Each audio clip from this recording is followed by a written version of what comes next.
आइए शुद्ध हिंदी लेखन के इस छठे भाग में आप लोगों को संयुक्त व्यंजन के शब्दों को लिखते समय जो त्रुटियां अथवा भूल हो जाती है उसकी चर्चा क्रमानुसार करते हैं।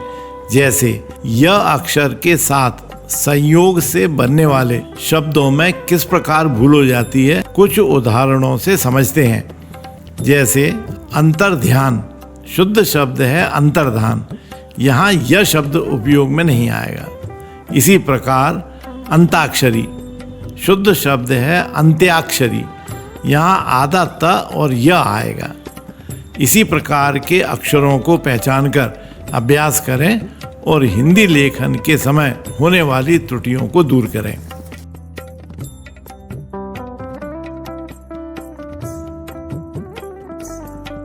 अब र अक्षर के साथ संयोग की जो अशुद्धियां होती हैं उन्हें निम्नलिखित उदाहरण से जानते हैं। जैसे आदर्श शुद्ध शब्द है आदर्श, यहाँ द पे नहीं श पे र की रेप लगेगी। इसी प्रकार असमर्थ शुद्ध शब्द है असमर्थ, यहाँ म पे नहीं थ पे आधे अक्षर र की रेप लगेगी। इसी प्रकार आशीर्वाद शुद्ध शब्द है आशीर्वाद, यहाँ वा पे आधे र की रेप लगेगी। इस प्रकार की होने वाली त्रुटियों को देखें।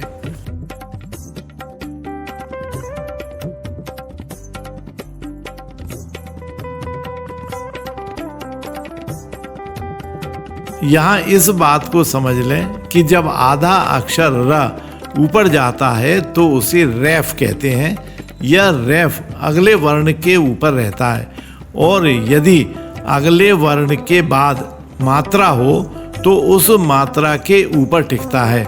जैसे कर्म कर्मों में रेफ का स्थान ठीक होना चाहिए। अब व अक्षर से बनने वाले शब्दों की भूलों को उदाहरण सहित जानते हैं। जैसे दवारा शुद्ध शब्द है द्वारा, यहाँ द पे आधा व आएगा। प्रतिद्वंद शुद्ध शब्द है प्रतिद्वंद्व, यहाँ दोनों द पे आधा व आएगा। विशंभर शुद्ध शब्द है विश्वंभर, यहाँ आधा श और पूरा व आएगा। स्वभाव शुद्ध शब्द है स्वभाव। इसी प्रकार अब क्ष और छ अक्षर से होने वाली अशुद्धियों को समझते हैं। जैसे छात्र शुद्ध शब्द है छात्र, क्षमा शुद्ध शब्द है क्षमा। इस प्रकार की होने वाली अन्य त्रुटियों को देखें।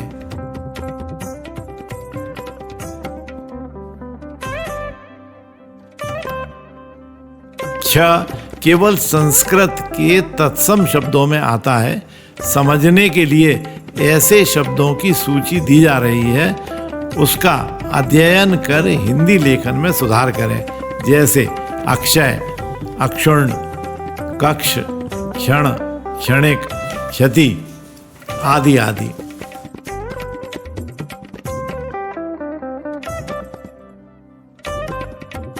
अब य अक्षर की होने वाली भूलों को समझते हैं। हिंदी में य का उच्चारण गय आधा ग और य होता है। यह केवल संस्कृत के तत्सम शब्दों में प्रयोग किया जाता है। निम्नलिखित उदाहरण से समझें। जैसे अनभिज्ञ शुद्ध शब्द है अनभिज्ञ, यहाँ ज्ञ लगेगा आधा ग और य नहीं। आरोग्य शुद्ध शब्द है आरोग्य, यहाँ ज्ञ नहीं लगेगा आधा ग और य लगेगा। इसी प्रकार ज्ञान शुद्ध शब्द है ज्ञान, यहाँ ज्ञ लगेगा आधा ग और या नहीं। इसी प्रकार योग्य शुद्ध शब्द है योग्य, यहाँ ज्ञ नहीं लगेगा आधा ग और य लगेगा। इस प्रकार के ज्ञ एवं आधा ग और य के शुद्ध शब्दों का अध्ययन कर लें।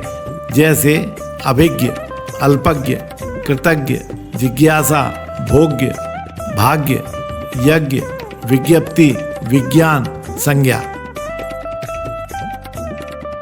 अब षट और षठ अक्षरों के कारण होने वाली त्रुटियों के कुछ उदाहरण देखते हैं। जैसे इष्ट शुद्ध शब्द है इष्ट, यहाँ ठ नहीं ट आएगा। इसी प्रकार कनिष्ठ शुद्ध शब्द है कनिष्ठ, यहाँ ट नहीं ठ आएगा।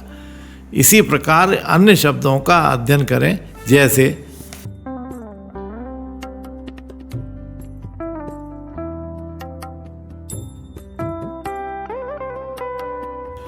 कुछ और शब्द दिए जा रहे हैं जो बहुत उपयोगी हैं, जैसे अनुष्ठान, अभीष्ट, कष्ट, गोष्ठी, चेष्टा, ज्येष्ठ इत्यादि इत्यादि।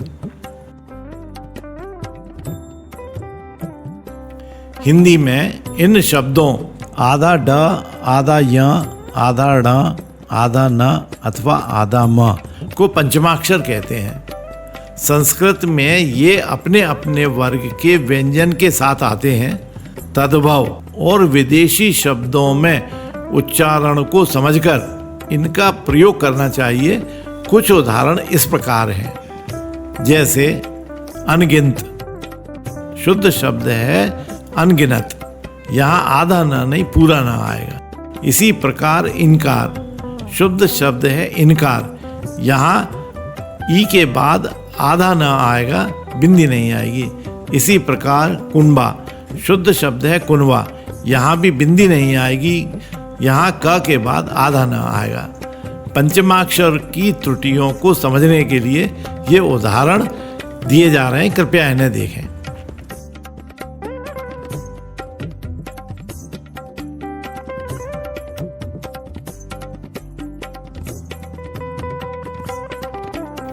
हिंदी में पंचमाक्षर की जगह प्रायः अनुस्वार का प्रयोग भी शुद्ध माना जाता है, जैसे कंठ, झंडा, दंड, डंडा, नंगा, पंडित, शंकर आदि में। नीचे कुछ विविध संयोग वाले शब्द दिए जा रहे हैं, कृपया इन्हें देखकर अपनी शुद्ध हिंदी लेखन की त्रुटियों को ठीक कर लें। जैसे असमर्थ शुद्ध शब्द है असमर्थ, यहाँ आधा सा नहीं पूरा सा आएगा। आत्मरक्षा शुद्ध शब्द है आत्मरक्षा, यहाँ त पूरा नहीं आधा आएगा। आवश्यकता शुद्ध शब्द है आवश्यकता, यहाँ आधा का नहीं आएगा, पूरा का आएगा। इसी प्रकार अन्य शब्दों को देखें।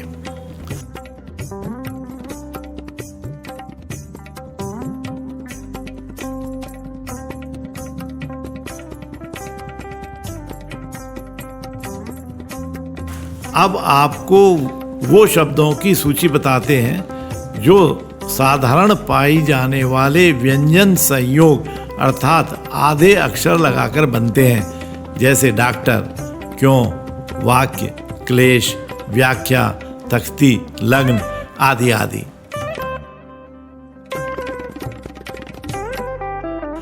आप इन शब्दों को लिखकर अभ्यास करें, जिससे हिंदी लिखते समय अशुद्ध शब्दों का प्रयोग न हो। आगामी वीडियो में आपको शुद्ध हिंदी लेखन में कुछ और अशुद्धियों के कारणों को बताएंगे, अतः वीडियो देखते रहें एवं शिवा मिशन न्यास के YouTube चैनल को सब्सक्राइब अवश्य कर लें। बोलिए ओम नमः शिवाय।